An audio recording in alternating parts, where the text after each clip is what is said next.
एक तर या पदयात्रेमध्ये इथं असणारी जी जनता आहे, जे मतदार आहेत, त्यांच्याशी आम्ही संवाद साधतोय, भेटतोय. मध्ये सिनियर जे सगळे लोक होते त्यांना भेटलो, युवांना भेटलो.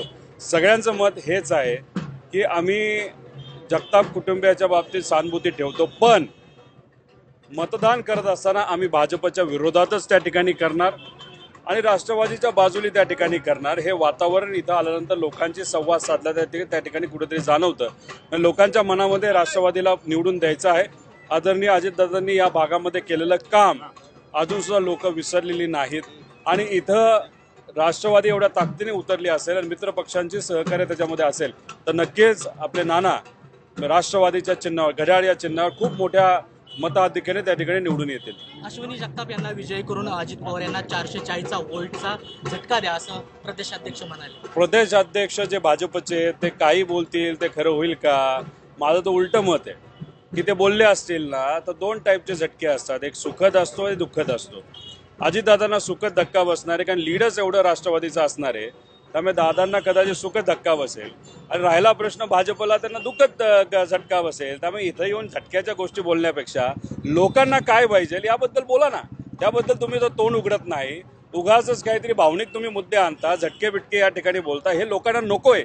लोकांना जो विकास पूर्वी झाला होता आणि गेल्या 7 वर्षात जो राहिला तो परत त्या ठिकाणी पूर्वीसारखा व्हावा यासाठीच राष्ट्रवादी या ठिकाणी निवडून आणावी, यासाठी नागरिक सुद्धा या प्रचारामध्ये त्या ठिकाणी मनापासून उतरलेले आहेत. खरं तर राष्ट्रवादीकडूनही पाठिंबा मिळावा यासाठी प्रयत्न केला होता. एक तुम्ही समजून घ्या, वंचितच्या बाबतीत बोलायचं झालं तर वंचितमुळे लोकसभा असेल विधानसभेमध्ये अनेक ठिकाणी नुकसान झालेलं त्यांच्याच कार्यकर्त्यांनी बघितलेलं आहे. पण ते कोणाचं नुकसान झालं तर जे बीजेपीच्या विरोधात असणारे पक्ष म्हणजे काँग्रेस, राष्ट्रवादी यांचा विचार. आता बीजेपीच्या बाबतीत बोलायचं झालं तर ते संविधानाच्या विरोधात आहे, ते लोकशाहीच्या विरोधात आहे आणि तसं बघितलं तर वंचित सुद्धा भाजपच्या विरोधात पाहिजे. पण अप्रत्यक्षपणे जर त्यांचा फायदा हा भाजपलाच होत असेल हे लोकांना कळतं ना, त्यांच्या कार्यकर्त्यांना कळतं. त्यांचे कार्यकर्ते हुशार आहेत आणि त्यांना हे माहिती की भाजप संविधानाच्या विरोधात आहे, त्यामुळे भाजपला मदत होईल असं काही करायचं नाही. आणि दुसरी गोष्ट, काटेंना यंदा जे मतदान होणार आहे 20,000च्या पुढे जाताना तुम्ही बघाल की ते जात नाही. ते जे आता बोलत आहे ते अहंकाराच्या भाषेमध्ये त्या ठिकाणी बोलत आहे, अहंकार त्या ठिकाणी दाखवतात. अहंकार लोक स्वीकारत नसतात आणि गेल्या वेळेस राष्ट्रवादीची ताकद असल्यामुळे त्यांना जे काही मतदान मिळालं ते त्या ठिकाणी मिळालेलं आहे. कारण पुण्यात गिरीश बापटांना मैदानात उतरावं लागते. हे बघा, ते उतरले का त्यांना उतरलं गेलं हे आपल्याला बघावं लागेल. मी राजकीय एखादा व्यक्ती म्हणून मी बोलत नाही, पण माणूस म्हणून म्हणतो.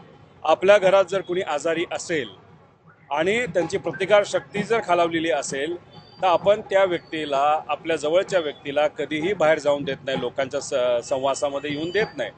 आता भाजप स्वतःचा इतका विचार करते, त्यांना कार्यकर्त्याचं, नेत्याचं, लोकांचं काही पडलेलं नाही. अशा परिस्थितीमध्ये सुद्धा बापट साहेबांना बाहेर यावं लागलं, नाही तर आणण्यात आलं. त्यांच्या आरोग्याचा कोण विचार करणार? आणि हीच गोष्ट लोकांना पटत नाही की भाजप फक्त स्वतःचा विचार त्या ठिकाणी करते. इथं सुद्धा जर आपण बघितलं 2दा लक्ष्मण जगतापांना त्या ठिकाणी मतदानाला बाहेर जावं लागलं. तुम्ही डॉक्टरांशी विचारा, डॉक्टरांनी सांगितलं होतं का बाहेर गेलं तर योग्य ठरेल? नाही. बाहेर गेल्यानंतर इन्फेक्शन वाढेल हेच डॉक्टरांनी सांगितलं होतं. पण शेवटी बीजेपी स्वतःचाच विचार करतं आणि आम्ही आता लोकांचा विचार त्या ठिकाणी करत आहोत. त्यामुळे लोक हे नक्कीच राष्ट्रवादी बरोबर खूप मोठ्या मताधिक्याने राहतील. ही लढत तिघात नाही, दोन पक्षामध्ये आहे, ते म्हणजे राष्ट्रवादी आणि भाजपमध्ये आहे आणि लोक राष्ट्रवादीला मतदान जास्त चांगल्या पद्धतीने त्या ठिकाणी केलेलं आपल्या सर्वांना बघायला. महाविकास आघाडीच्या प्रचारात पार्थ पवार दिसतील असं वाटतं? येतील ना, त्याच्याबद्दल त्याच्याशी माझं त्या ठिकाणी बोललेलं झालं नाही. पण मला एक सांगायचं, त्याचे वडीलच इथं प्रचाराला असतील तर मुलाचा काय विषय? त्यामुळे मोठं काय ते त्या ठिकाणी तुम्ही बघावं. अजितदादा स्वतः लक्ष देऊन आहेत, मोठ्या ताकदीने या ठिकाणी उभा राहिलेले आहेत. आम्ही त्यांचे कार्यकर्ते आहोत, त्यांचे कार्यकर्ते म्हणून या ठिकाणी आम्ही सुद्धा त्यांच्याबरोबर राहून दादा म्हणतात तसं त्या ठिकाणी आम्ही काम करत आहोत.